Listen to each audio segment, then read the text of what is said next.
चलिए फ्रेंड्स, आपका वेलकम है स्टडी अड्डा चैनल में, जहां मैं विपिन कुमार दोबारा से आपका स्वागत करता हूं। रियल नंबर पढ़ने के बाद अब हम लोग क्लास 10 का दूसरा टॉपिक, दूसरा चैप्टर जो है पॉलिनोमियल्स, वो अब पढ़ेंगे। ठीक है, आई होप आप लोगों को रियल नंबर अच्छे से समझ में आ गया होगा। अगर नहीं आया हो तो दोबारा से मेरी वीडियोस देखिए, ठीक है। और अगर कोई प्रॉब्लम हो तो कमेंट कीजिए, उसको भी हम लोग देखेंगे। ठीक है, पॉलिनोमियल्स की तरफ बढ़ते हैं। देखिए, पॉलिनोमियल्स जानने से पहले दो चीजें मैं आप लोगों को बताना चाहूंगा। पूरा ज्योमेट्री इन्हीं दो के मैथमेटिकल रिलेशंस पे लाई करता है। ठीक है, एक होता है कांस्टेंट, एक होता है वेरिएबल। ये दो टर्म है, ठीक है। एक को कहते हैं कांस्टेंट, एक को कहते हैं वेरिएबल। कांस्टेंट क्या है? जितना भी हम लोग का ये मैथमेटिकल इंटीजर है या फिर फ्रैक्शन है, रेशनल नंबर है, जो भी कह लो, ठीक है, -1, 3/4, 2, 7, कुछ भी, ये सारे कांस्टेंट हैं क्योंकि इनकी वैल्यू कांस्टेंट है। कुछ भी हो जाए ये वैल्यू नहीं बदलती, ठीक है, ये सारी वैल्यू नहीं बदलती। और वेरिएबल क्या है? इनके वैल्यू जो है सिचुएशंस के हिसाब से चेंज होते हैं। जिस तरह का क्वेश्चन होगा, जिस तरह की सिचुएशन होगी, उस हिसाब के वेरिएबल होंगे। जिस तरह का मैथमेटिकल ऑपरेशन होगा, उस तरह से वेरिएबल का वैल्यू आएगा। वेरिएबल को नॉर्मली जो है ना स्मॉल अल्फाबेटिकल लेटर से डिनोट करते हैं, ए से लेके जेड तक, आप कुछ भी ले लो, ठीक है। ये सारे ना वेरिएबल्स को डिनोट करने के काम में आते हैं, ठीक है।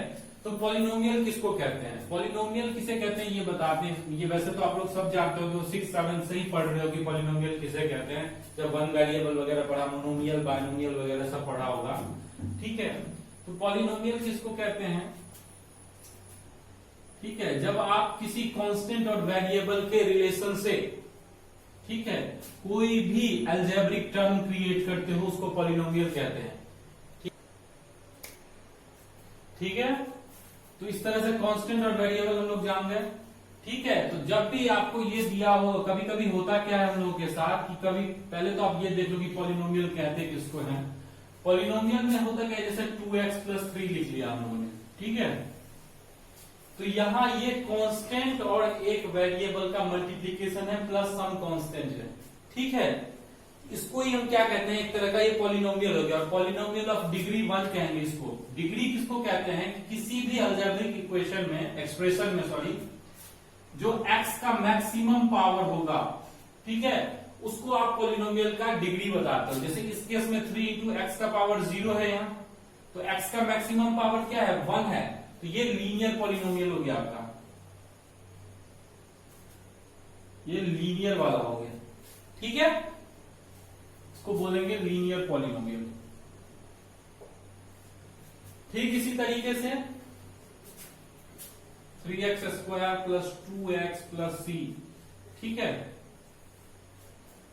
इसको ना क्या बोलते हैं? क्वाड्रेट्रिक बोलते हैं इसको, क्वाड्रेट्रिक, ठीक है। ये वाला हो गया आपका क्वाड्रेट्रिक। पहला वाला हो गया लीनियर, दूसरा वाला हो गया क्वाड्रेट्रिक, ठीक है। तीसरा देख लेते हैं, जैसे एक हो गया आपका 3x³ + 9x² + 7x + सम d, ठीक है। तो इस केस में इसका मैक्सिमम पावर 3 हो गया ना, x का जो सबसे मैक्सिमम पावर वो 3 है, तो इसको बोलते हैं क्यूबिक पॉलिनोमियल, ठीक है। तो पॉलिनोमियल इसी तरीके से लिख सकते हैं, x की वैल्यू बहुत आगे तक ले जा सकते हैं हम, ठीक है, 4, 5, 6, 7 कहीं तक भी ले जा सकते हैं, ठीक है। इस तरीके से पॉलिनोमियल का इंट्रोडक्शन कुछ इस प्रकार से है, ठीक है। आगे हम अब देखेंगे कि अभी पॉलिनोमियल के केस में हमें आगे क्या पढ़ना है, कि ये जो पॉलिनोमियल है, चाहे वो लीनियर हो गया, चाहे वो क्वाड्रेट्रिक हो गया, चाहे वो क्यूबिक हो गया, इनको हम सॉल्व कैसे करते हैं। जैसे सॉल्व के लिए x के लिए कैसे सॉल्व करेंगे, या फिर दो पॉलिनोमियल, एक पॉलिनोमियल को दूसरे पॉलिनोमियल से पॉलिनोमियल में डिवाइड कैसे करेंगे, मल्टीप्लाई कैसे करेंगे एक पॉलिनोमियल को दूसरे पॉलिनोमियल से। तो जो बेसिक है वो आप लोगों ने क्लास 7th 8th 9th में पढ़ा है, ठीक है। अब उससे आगे पढ़ने की कोशिश करेंगे हम लोग, ठीक है।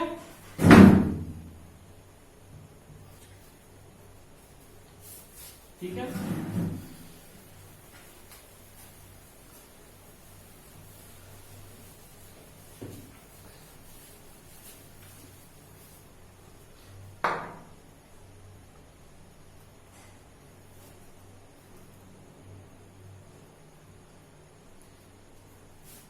चलिए कोई पॉलिनोमियल दिया हुआ है आपका, पॉलिनोमियल को ऐसे डिनोट करते हैं, कोई एक्स से रिलेटेड पॉलिनोमियल है, कोई पॉलिनोमियल है जिसका वेरिएबल एक्स है, उसको इस तरीके से डिनोट करते हैं, ठीक है। ax जैसे क्यूबिक पॉलिनोमियल है तो उसको ऐसे लिखेंगे ax cube plus bx square plus cx plus d, इस फॉर्म में लिखेंगे, ठीक है। और यहाँ पे a की वैल्यू जो है, बस अगर बोल देते हैं क्यूबिक पॉलिनोमियल है तो a की वैल्यू 0 के इक्वल नहीं हो सकती, उसके अलावा कुछ भी बदल सकता है, कुछ भी हो सकता है, ठीक है। तो ये px एक पॉलिनोमियल है, ठीक है। इस पर्टिकुलर पॉलिनोमियल का आपका कहा जाएगा कि सपोज करो x is equal to k है, उस पे कहा जाएगा वैल्यू निकालने को, ठीक है, कि px की value at x is equal to k क्या होगी, ठीक है। इस केस में आप क्या करोगे, p के ऐसे इस x की जगह पे जो आपका यहाँ पे ये डोमेन डालोगे आप, x की वैल्यू क्या डालोगे तो जो रेंज आएगा, ठीक है, उसके लिए आप क्या करोगे,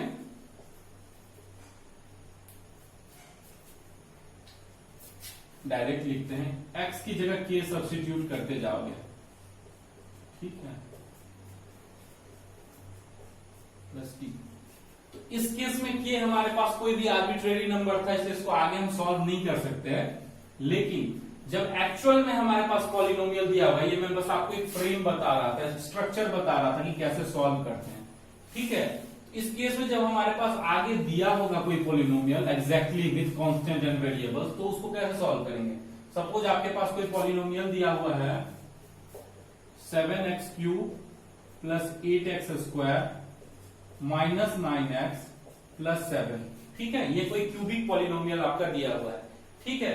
अगर आपसे कहा जाए कि at x is equal to 5, इस पॉलिनोमियल की वैल्यू क्या होगी, तो हम ऐसे क्या करेंगे, p के अंदर ऐसे 5 p5 लिख देंगे, इसको पढ़ते हैं value of polynomial p at its variables value x is equal to 5 क्या होगा वो कैलकुलेट करने की हम देख रहे हैं, 7 इंटू 5 का क्यूब, जहां जहां x है वहां वहां x की वैल्यू 5 सब्स्टिट्यूट कर देंगे, ठीक है। अब आप इसको सॉल्व कर दो, ठीक है, 7 इंटू 125 प्लस 8 इंटू 25 माइनस 9 5 जा 45 प्लस 7, जो भी आएगा आपका वही आंसर होगा इस पॉलिनोमियल का जब x की वैल्यू 5 होगी तब के लिए, ठीक है। इतना आप लोग देख लिया, ठीक है। अब इसमें मैं एक स्पेशल केस बताने जा रहा, ठीक है। जीरोज एक टर्म है जो आप जिसको हिंदी में शून्य भी कहते हैं, किसको कहते हैं, जीरोज किसे कहते हैं, ठीक है। पहले आप मेरी बात सुनो, फिर मैं अच्छे से लिख के भी बताऊंगा आपको। जीरोज क्या होता है कि ऐसा वैल्यू x का ऐसा वैल्यू जिसके लिए इस पॉलिनोमियल की वैल्यू जो है वो 0 आ जाए, यानी ये px या इसको जो y लिखते हैं, सपोज करो y से डिनोट करते हैं, तो जो यहाँ पे सपोज करो जो ये फंक्शन दिया हुआ है ये वाला, उसमें x की क्या ऐसी वैल्यू डालें कि जो y की वैल्यू है वो 0 आ जाए, उसको कहते हैं जीरोज। तो सपोज करो जो यहाँ पे ये क्यूबिक पॉलिनोमियल, तो एक चीज और याद रखो आप कि जितने भी लीनियर पॉलिनोमियल होंगे उसके एक जीरोज होंगे, ठीक है, नंबर ऑफ जीरोज उसका एक ही होगा। फिर जो क्वाड्रेटिक है आपका, उसके लिए 2 पॉलिनोमियल 2 जीरोज होंगे, ठीक है। क्यूबिक के लिए 3 होंगे, क्विंटिक के लिए 4 होंगे, 4 वाले को क्विंटिक कहते हैं, जिसका आपकी किताबों में जिक्र नहीं है लेकिन उसको क्विंटिक कहते हैं, ठीक है। तो आप 3 तक ही देखो, ठीक है। जितना बढ़ते जाओगे, अगर किसी भी डिग्री बताया था मैंने, डिग्री किसे कहते हैं, किसी भी अलजेब्रिक एक्सप्रेशन में जो भी उसका मेन वेरिएबल है, जो फंक्शन जिस वेरिएबल का, ऐसे सपोज करो ये x का है, तो x का जो मैक्सिमम पावर होगा उस एक्सप्रेशन का डिग्री होता है, ठीक है। तो जब कोई अलजेब्रिक एक्सप्रेशन जो है डिग्री 1 का होगा तो उसके नंबर ऑफ जीरोज कितने होंगे, 1। डिग्री अगर 2 हो जाए तो नंबर ऑफ जीरोज हो जाते हैं 2, डिग्री अगर 3 हो जाए तो नंबर ऑफ जीरोज हो जाते हैं 3, इसी तरीके से बढ़ता जाता है, ठीक है।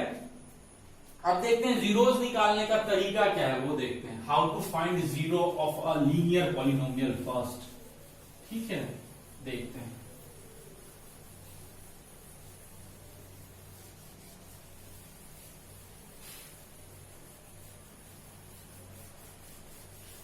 किसी भी लीनियर पॉलिनोमियल का जीरोस कैसे निकालते हैं। सपोज करो 2x प्लस 5 है, ये कोई पॉलिनोमियल है, ठीक है, जिसका डिग्री 1 है ना, क्योंकि x का मैक्सिमम पावर 1 है।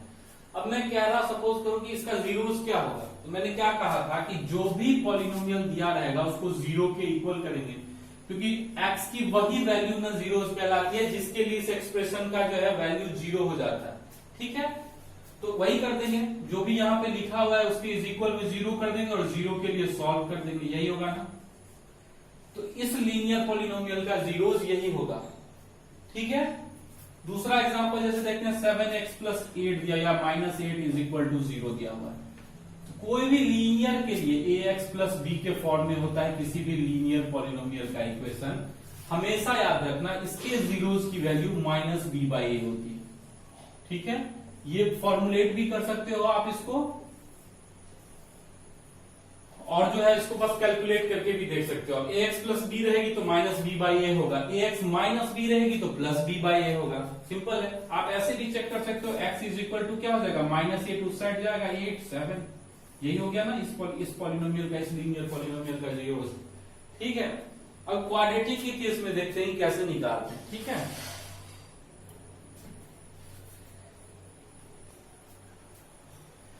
चलिए ठीक है, ये आपका एक क्वाड्रेटिक इक्वेशन है। ठीक है, अब इसके जीरोस को कैलकुलेट करने के लिए पहले हम ट्रायल एंड एरर मेथड से देखेंगे। ठीक है, ट्रायल एंड एरर मेथड क्या है, x के डिफरेंट वैल्यू से हम ट्राई करेंगे कि कब इस अलजेब्रिक एक्सप्रेशन की वैल्यू जीरो हो जाती है।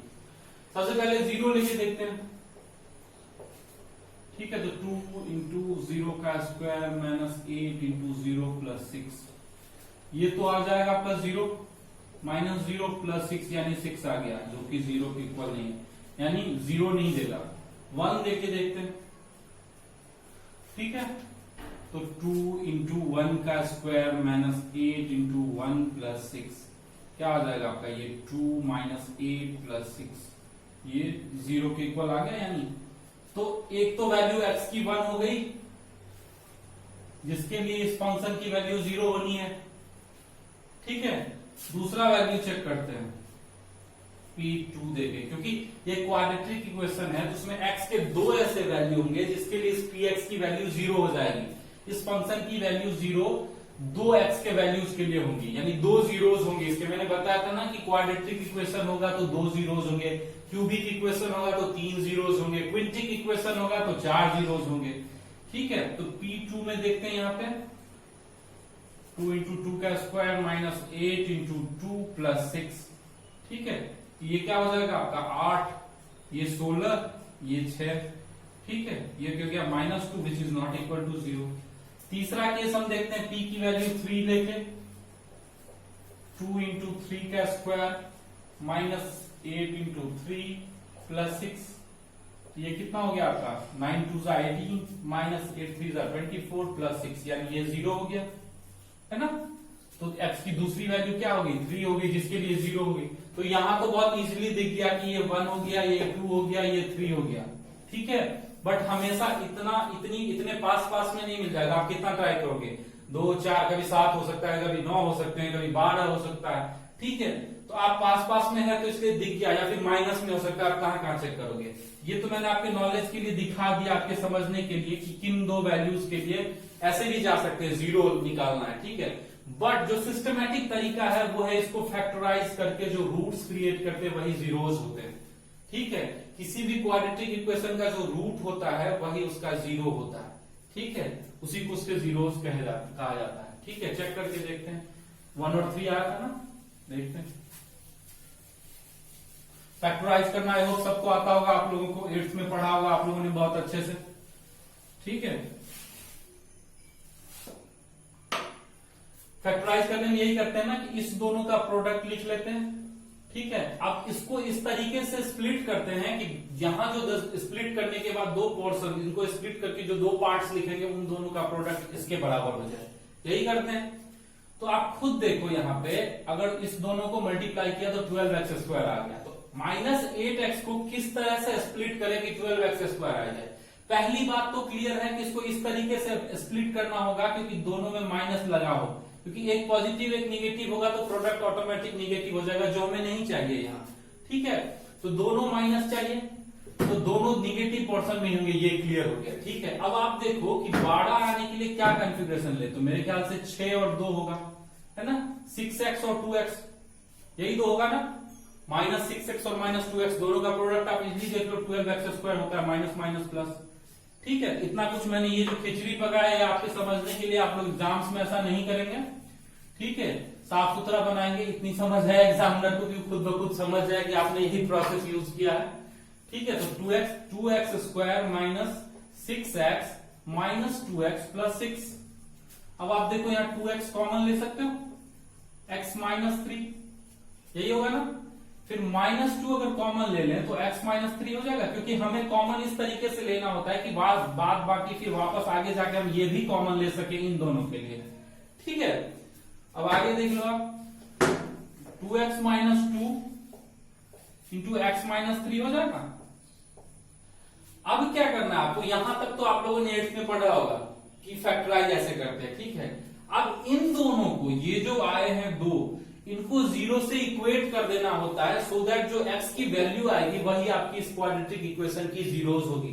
ठीक है, जैसे 2x -2 को अगर 0 से इक्वेट करें तो x बराबर क्या आ जाएगा, 2/2 यानी 1।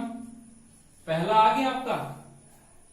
दूसरा देखो x -3 इज इक्वल टू 0 यानी x इज इक्वल टू +3, दूसरा आ गया।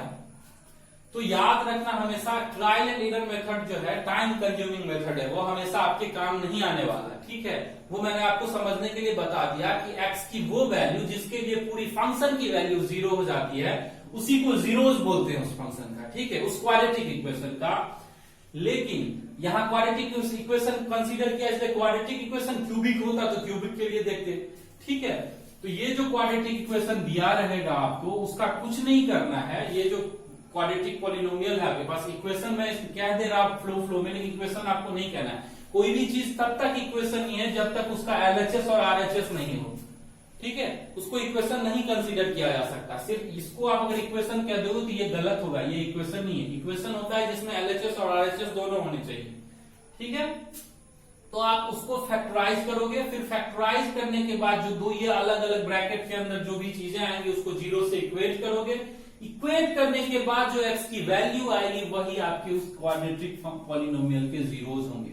ठीक है, यही दो वैल्यू जब आप इस फंक्शन में रखोगे तो 0 हो जाएगी। वो तो मैंने करके आपको दिखा दिया था। ठीक है, इसको नोट करना हो तो नोट कर लीजिए। ठीक है, फिर आगे बढ़ते हैं कि ज्योमेट्रिकल रिप्रेजेंटेशन क्या कहता है किसी भी लीनियर का या क्वाड्रेटिक पॉलिनोमियल का या क्यूबिक पॉलिनोमियल का, कि ग्राफ पे इस जीरोस की क्या सिग्निफिकेंस है, जीरोस का को ग्राफ के रूप में कैसे रिप्रेजेंट कर सकते हैं। अगर x की जो ये दो वैल्यू आई है, वो इसका जब ग्राफ प्लॉट करेंगे कार्टेशियन प्लेन में, तो इस जीरोस की स्पेशल इंपॉर्टेंस क्या है, क्या ऐसी सिग्निफिकेंस है जिसके लिए ये टॉपिक हमको पढ़ना पड़ जाता है कहीं भी कोई भी कर्व ड्रॉ करने के लिए। ठीक है, इसको नोट कर लीजिए।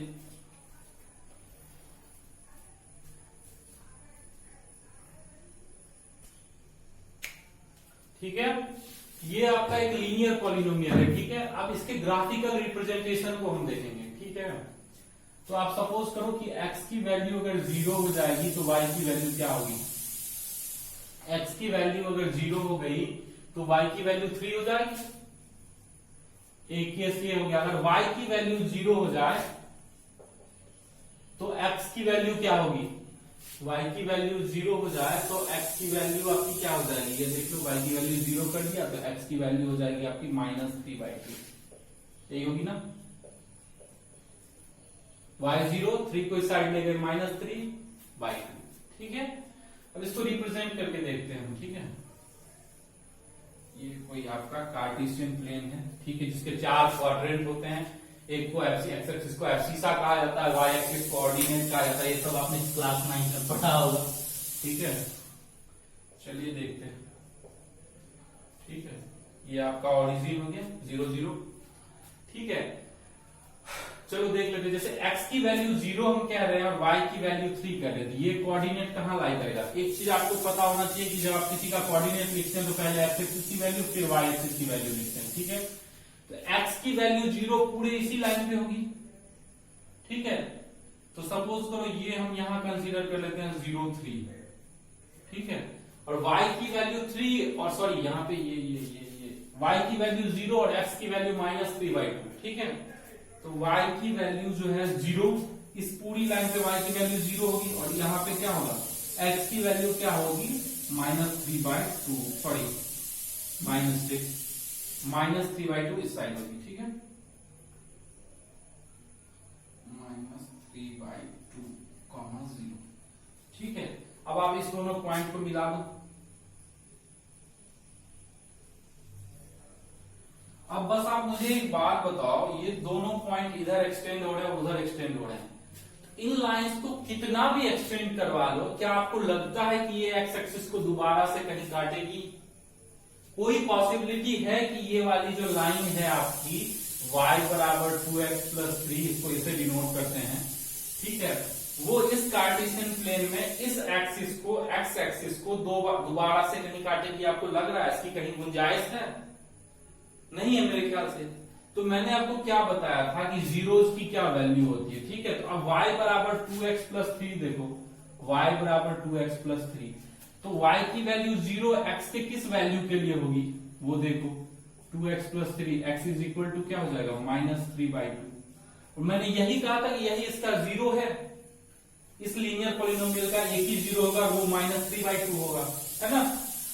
तो जीरोस की यही वैल्यू होती है कि किसी भी लाइन का, किसी भी कर्व का जो जीरोस निकालते हैं, ठीक है, वो यही डिनोट करता है, कोई भी फंक्शन चाहे वो लीनियर हो, क्वाड्रेटिक हो या फिर क्यूबिक हो, वो एक्स एक्सिस को जिस पॉइंट पे काटेगा वही उसका 0 डिनोट करता है।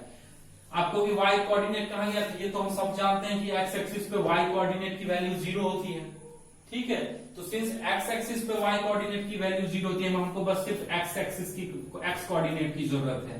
तो किसी भी लीनियर पॉलिनोमियल का जो उसका जीरोस है, ठीक है, वो इस बात को डिनोट करता है कि eight which point the line y = 2x + 3 is gonna cut the x axis, ठीक है। तो इस लीनियर पॉलिनोमियल का जीरोस यही डिनोट करेगा। जीरोस जो होता है उसमें जो x की वैल्यू आती है, उसी पॉइंट पे आके जो भी वैल्यू होगी 0 की, सपोज करो इस इक्वेशन की 0,5 होती, ठीक है, तो यहां पे कोई पॉइंट होता 5, 0, जहां पे एक और बस एक ही बार ये ग्राफ एक्स एक्सिस को कट करती, इसके अलावा कहीं भी एक्स एक्सिस को ये दोबारा से कट नहीं करेगा। जितने भी नंबर ऑफ जीरोस होंगे किसी भी पॉलिनोमियल के, उतनी बार ही वो ग्राफ एक्स एक्सिस को कट करेगा। कोई क्विंटिक इक्वेशन है, उसके अगर 4 जीरोस होंगे तो वो 4 जगह एक्स एक्सिस को कट करेगा, ठीक है, 5वीं जगह नहीं कर सकता, ठीक है। तो जीरोस का यही ज्योमेट्रिकल सिग्निफिकेंस है, ज्योमेट्रिकल नहीं, ग्राफिकल सिग्निफिकेंस जो मैं आपको बताना चाह रहा था, ठीक है। जीरोस का मतलब ये, zeros shows the coordinate of the point eight which the curve is gonna pass through x axis, ठीक है। y बराबर 2x + 3 एक्स एक्सिस पे कहां कट करेगा, यही इस लीनियर पॉलिनोमियल का जीरोस बताता है, ठीक है। ये आपके ये सारी चीज आपके एनसीईआरटी में लिखी हुई है, कभी फुर्सत मिले तो आप उठा के उसको पढ़ना। जहां इंट्रोडक्शन शुरू होता है उसका बहुत सारा कहानी जो लिखा होता है उसमें यही सब लिखा हुआ होता है, आप उसको पढ़ के देखना, ठीक है। इसको नोट करना है तो नोट कर लीजिए। और यही जो है लीनियर पॉलिनोमियल केस में उसका जीरोस जो है, उसका ग्राफिकल रिप्रेजेंटेशन जो जीरोस का होता है वो ये शो करता है, ठीक है। आगे हम इसके बाद जो है क्वाड्रेटिक इक्वेशन के लिए, सॉरी इक्वेशन में बार बार कह दे रहा, क्वाड्रेटिक पॉलिनोमियल के लिए देखेंगे, ठीक है। इसको अगर नोट करना हो तो नोट कर लीजिए।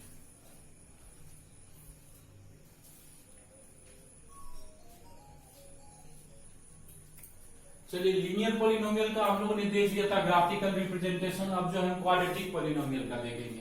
तो टाइम बचाने के लिए मैंने वैल्यूज आपके एनसीईआरटी से ही सेम एग्जांपल लिया और ये लिख लिया है, ठीक है। आप चेक कर सकते हो, जब x की वैल्यू -1 डालोगे तो y की वैल्यू 0 आ जाती है, ठीक है। वैसे ही जब आप ये 1 डालोगे x की वैल्यू तो y की वैल्यू -6 आती है। सब आप चेक कर लोगे, ये एग्जाम्पल से मैंने लिया था, ये वेरीफाइड है, ठीक है।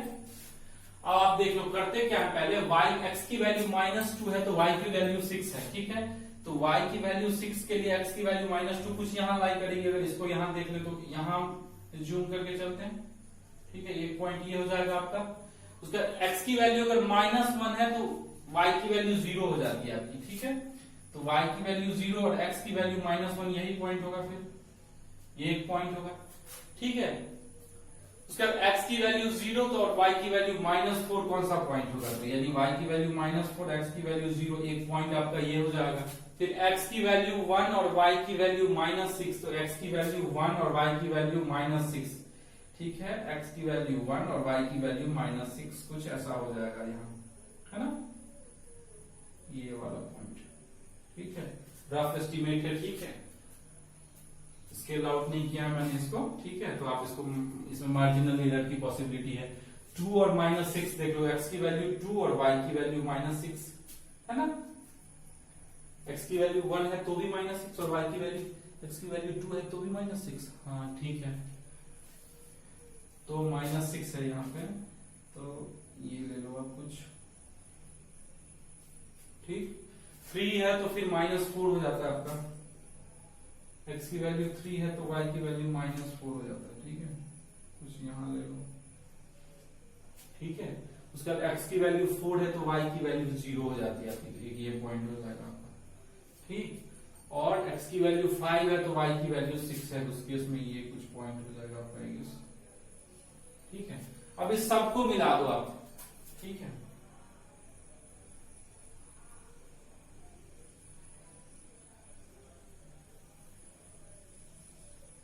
थोड़ा बहुत सीख हो रहा है, लेकिन मैं आपके समझाने के लिए बता रहा हूँ, ये ग्राफ एक्यूरेट नहीं है, बस आप समझने की कोशिश करो। ठीक है, ये कुछ ऐसा आएगा, इसको पैराबोला बोलते हैं। ठीक है, इस तरह के कर्व को जो है पैराबोला बोलते हैं, इतना जानना आपके लिए काफी है, ये पैराबोला है। ठीक है, ये कुछ ऐसा आएगा। अब आप एक चीज देखो यहाँ पे, ये जो पैराबोला है, ये जो कर्व आया है, इस फंक्शन के लिए, इस इक्वेशन के लिए, जो क्वाड्रेटिक पॉलिनोमियल है x² - 3x - 4, ये आप देखो x एक्सिस को दो जगहों पे कट कर रहा है। किस किस के लिए? x की वैल्यू -1 के लिए और x की वैल्यू 4 के लिए कट कर रहा है ना। इन्हीं दोनों के लिए ना y की वैल्यू 0 आई थी, x की वैल्यू -1 के लिए और x की वैल्यू 4 के लिए। तो मैंने क्या कहा था कि जीरोस का मतलब होता है कि जीरोस ऐसे वैल्यू होते हैं जिनको पुट करने पे फंक्शन की वैल्यू 0 आ जाए, उस इक्वेशन की वैल्यू 0 आ जाए, यानी y की वैल्यू 0 आ जाए, जो कि एक्चुअली आया है। ठीक है, और उसी दोनों पॉइंट पे ये कट भी कर रहा। ठीक है, तो देख लिया कि ये जो दो जीरोस है वो दो जगह एक्स एक्सिस पे जहां कट कर रहे हैं उस कोऑर्डिनेट की वैल्यू ही है। अब हम चेक कर लेते हैं कि ये जीरोस है नहीं, ऐसे तो वैल्यू देकर चेक कर ही लिया, दूसरे मेथड से भी चेक कर लेते हैं हम। ठीक है, जैसे मैंने आपको सॉल्व करना बताया था ना, फैक्टराइज कर सकते हैं y बराबर x² - 3x - 4 के टर्म में। ठीक है, जिसको फैक्टराइज करो, ये क्या है 4x² है, तो उस हिसाब से इसको स्प्लिट करना पड़ेगा। ठीक है, ये माइनस में है तो इसको भी माइनस में रखना पड़ेगा, तो -4x + x -4 है ना, x कॉमन ले लिया, x - 4 + 1 × x - 4 क्या आ जाएगा, x + 1 × x - 4। अब आप इक्वेट करोगे, इसको 0 को इक्वेट करोगे तो x की वैल्यू 1 आएगी, इसको करोगे तो -1 आएगी और इसको करोगे तो +4 आएगी। यही दो आए हैं हमारे पास, और यही दो वैल्यू है x की, जिस जगह पे ये कर्व x एक्सिस को कट कर रहा। तो कोई भी आपसे पूछे कि जीरो का ग्राफिकल इंपॉर्टेंस क्या है, ग्राफिकल सिग्निफिकेंस क्या है, तो आप यही कहोगे कि किसी भी इक्वेशन का, जो किसी भी पॉलिनोमियल क्वाड्रेटिक हो या क्यूबिक हो, लीनियर हो या क्विंटिक हो, उसका जीरोस बस ये बताता है कि उस पॉइंट पे सपोज करो x की वैल्यू 5 है, जो उसकी एक जीरोस है, तो 5 0 जो कोऑर्डिनेट होगा 5 0 x एक्सिस पे, वहां पे वो कर्व एक बार x एक्सिस को कट करेगा। अगर क्यूबिक होगा तो उस केस में 3 ऐसे पॉइंट बनेंगे जहां पे x एक्सिस को वो कट करेगा। क्विंटिक होगा तो 4 ऐसे पॉइंट बनेंगे x एक्सिस पे जहां पे वो कर्व x एक्सिस को कट करेगा। अगर कोई ऐसा है, और भी बहुत सारे एग्जांपल है, क्यूबिक के लिए भी ले सकते हैं, क्विंटिक के लिए भी ले सकते हैं। और कोई कर्व ऐसा है तो ये देखो, एक पॉइंट यहां कट किया, दूसरा पॉइंट यहां कट किया, ये तीसरा, ये चौथा, ये क्विंटिक इक्वेशन हो गया। ठीक है, ये कोई भी कह देगा कि ये जो कर्व है किसी क्विंटिक इक्वेशन है जिसके 4 जीरोस हैं। ठीक है, इसलिए 4 जगह एक्स एक्सिस पे कट कर रहा है। क्यूबिक का देखना है तो जैसे देखो, ऐसे कोई इक्वेशन है 3 जगह कट कर रहा है, ये आपके एनसीईआरटी में एक एग्जांपल लेके दिखाया भी गया है, सेम इसी तरीके से। मेरे ख्याल से उस पर टाइम वेस्ट करने की जरूरत नहीं है, आपको बस यही दिखाने की कोशिश की गई है हर जगह कि जीरोस का ग्राफिकल सिग्निफिकेंस यही है कि जीरोस का मतलब ये होता है, किसी इक्वेशन के जीरोस का मतलब है कि एक्स एक्सिस को वो उन वैल्यूज के लिए उतनी बार कट कर रहा। ठीक है, सिंपल सा मतलब है जीरोस का कि एक्स एक्सिस को वो कितनी बार कट कर रहा। ठीक है, लीनियर पॉलिनोमियल के लिए अगर एक वैल्यू आती है, लीनियर पॉलिनोमियल यानी डिग्री 1, ठीक है, डिग्री 1 के लिए एक ही जीरो आएगी। तो आपने देखा था कि लीनियर पॉलिनोमियल के केस में कोई भी ग्राफ ऐसे आ रहा था, बस एक्स एक्सिस को एक बार कट कर रहा था। क्वाड्रेटिक के लिए मैंने दिखा दिया कि आपको ये 2 बार कट रहा है, जीरोस भी उसके 2 आ रहे हैं, ठीक है। क्यूबिक रहेगा तो मैंने बताया कुछ इस तरह का कर्व होगा, जैसा कर्व होगा जिस तरह के वहां पे कांस्टेंट होंगे उस तरह का कर्व बनेगा। बट एक ऐसे मैंने रफ एस्टिमेट दिया था आपको कि इस तरीके से कोई कर्व होगा तो वो क्यूबिक का होगा। अगर आपको ऐसा कोई कर्व दिखे कि जहां 3 बार एक्स एक्सिस कट हो रहा हो, मतलब वो क्यूबिक इक्वेशन है, क्यूबिक पॉलिनोमियल है, ठीक है। 4 बार कट रहा हो तो क्विंटिक है, ठीक है। 5 बार कट रहा होगा तो उसका डिग्री 5 होगा। आपको अगर कोई ग्राफ दे दे ऐसे करके ऐसे करके पूछेगा कि इस इक्वेशन की डिग्री क्या होगी, तो आपको बस इतना काउंट करना है कि एक्स एक्सिस को कितनी बार कट कर रहा है, 1 2 3 4 5, छठी बार मैंने यहां नहीं दिखा, 5 बार कट कर रहा है, डिग्री 5 होगी उसकी। बस आपको इतना ही दिखाना है, ठीक है। और यही दिखा, इतना काफी। अगर आप क्लास 10th के स्टैंडर्ड में इतना जान लेते हो ये बहुत काफी है। बहुत लोगों को ये पता नहीं होता, जबकि ये सारी चीजें आपकी एनसीईआरटी में ही लिखी हुई है। नोट करना हो तो उसको नोट कर लीजिए, वरना ये आपके एनसीईआरटी में लिखी है, आप वहां भी पढ़ सकते हो, ठीक है।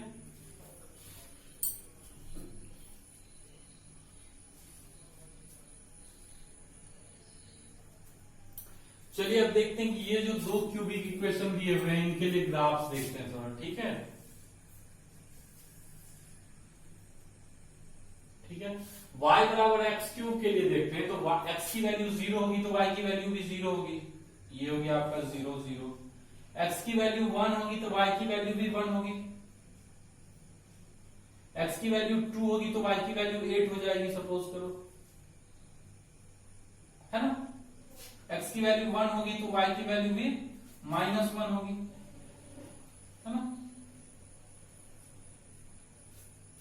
ठीक है, ये मैं सारे नहीं नोट कर रहा, मैं बस आपको कुछ दिखाना चाह रहा, ठीक है।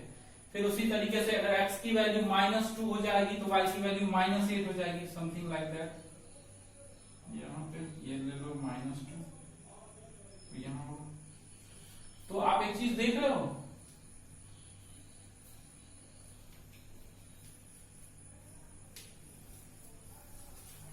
ग्राफ कुछ इस तरीके से आया। अब अभी मैंने आपको बताया कि एक्स क्यूब, जब भी कोई क्यूबिक पॉलिनोमियल होगा तो वो ग्राफ को 3 जगह कट करेगा, बट इस केस में आप देख रहे हो सिर्फ एक जगह कट करेगा। इसीलिए ये जरूरी नहीं है कि क्यूबिक पॉलिनोमियल होगा तो 3 बार कट करेगा ही। इसलिए क्या लिखा जाता है कि क्यूबिक पॉलिनोमियल जो है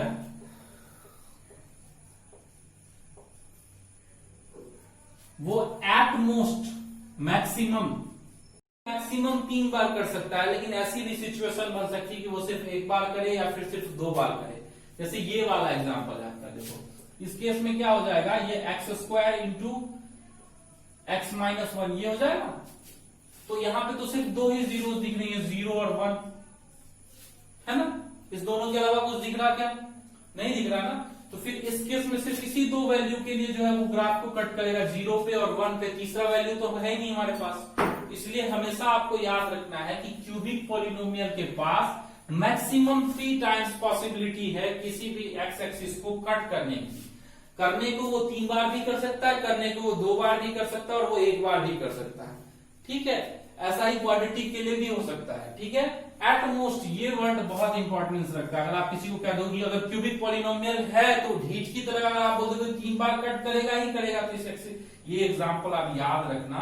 नहीं, जरूरी नहीं है कि 3 बार कट करेगा ही, 1 बार भी कट कर सकता है और 2 बार भी कट कर सकता है, ठीक है। जैसे यहाँ ये वाला केस था आपका, ठीक है।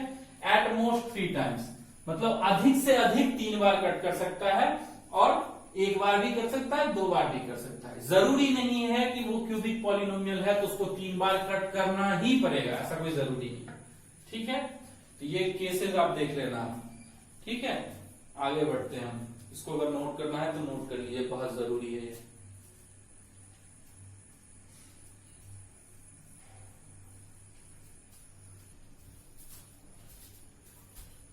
चलिए, ये आपके एग्जाम, ये टेक्स्ट बुक में पहला क्वेश्चन जो है उसमें कैसा ग्राफ दिया हुआ है, इसको कहते हैं y बराबर सम कांस्टेंट का ग्राफ, इसी को कहते हैं, ठीक है। y बराबर c का ग्राफ, या ऐसे दिया रहेगा कि ये हो जाएगा x बराबर c का ग्राफ। मींस x का कुछ भी वैल्यू हो जाए, y का वैल्यू तो यही रहेगा जो इस पॉइंट पे होगा। इसको मैंने सपोज करो c एज्यूम कर लिया, ठीक है। तो ये ग्राफ कभी भी एक्स एक्सिस को कट नहीं करेगा, इसलिए इसके केस में नंबर ऑफ जीरोस कितने हो जाएंगे? 0। ठीक है। उसके बाद जैसे आपका दूसरा है वो उसी में बहुत सारे ग्राफ्स दे रखे हैं, जो दूसरा केस है उसमें एक बार कट कर रहा तो जीरोस 1 हो जाएगा। तीसरा है उसमें कितनी बार? 3 बार कट कर रहा है, नंबर ऑफ जीरोस 3 हो जाएंगे। चौथा है वो पैराबोला ऊपर की तरफ खुला हुआ है, वो 2 बार कट कर रहा है एक्स एक्सिस को, तो उसमें 2 हो जाएंगे।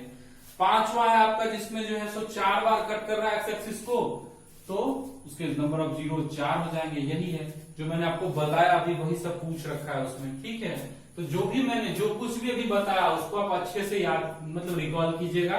ठीक है, वीडियो को दोबारा देखिए। ग्राफिकल रिप्रेजेंटेशन किसी भी पॉलिनोमियल का बहुत जरूरी है उसके बेटर अंडरस्टैंडिंग के लिए। ठीक है, अगर आप ग्राफिकल रिप्रेजेंटेशन समझ लेते हो तो क्वेश्चंस बनाना बहुत इजी हो जाएगा। ठीक है, जीरोस की वैल्यू निकालनी इजी हो जाएगी, आप जीरोस को क्रॉस चेक कर सकते हो किसी भी क्वाड्रेटिक इक्वेशन, क्वाड्रेटिक पॉलिनोमियल के लिए। ठीक है, तो ये चीजें बहुत जरूरी है जाननी, बेसिक्स हैं।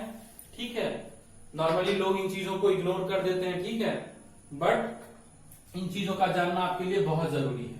ठीक है, तो आज के लिए हम इतना ही पढ़ेंगे। ठीक है, कल मैं आगे आगे और भी चीजें जोड़ूंगा कि सम ऑफ जीरोस क्या होती हैं, उसको कैसे कैलकुलेट करते हैं, उसका जो फार्मूला आपके एनसीईआरटी टेक्स्ट बुक में दिया हुआ है वो कैसे डिराइव करते हैं, उसको कैसे यूज कर सकते हैं, फिर पॉलिनोमियल से पॉलिनोमियल में डिवाइड कैसे करते हैं, मल्टीप्लीकेशन कैसे होता है, वो भी ग्रेटर डिग्री ऑफ पॉलिनोमियल्स के लिए कल से हम लोग पढ़ेंगे। ठीक है, आज के क्लास के लिए ये ग्राफिकल रिप्रेजेंटेशन ही मुझे बताना था, मैंने बताया। आप अब इसको समझने की कोशिश कीजिए, दोबारा से तिबारा से जितनी बार हो सके ये वीडियो देखिए, ताकि आपको बेटर अंडरस्टैंडिंग हो जाए ग्राफ्स की। ठीक है, उन पॉलिनोमियल की ग्राफिकल रिप्रेजेंटेशन की। ठीक है, चलिए, अगर आपको ये पढ़ाना अच्छा लगा हो तो चैनल को लाइक कीजिए, शेयर कीजिए, सब्सक्राइब कीजिए, और कोई प्रॉब्लम हो या कोई आपके तरफ से सजेशन हो कि आप वो टॉपिक भी पढ़ाओ सर, तो उसको आप कमेंट बॉक्स में लिख दीजिए, हम लोग उस पर भी ध्यान देंगे।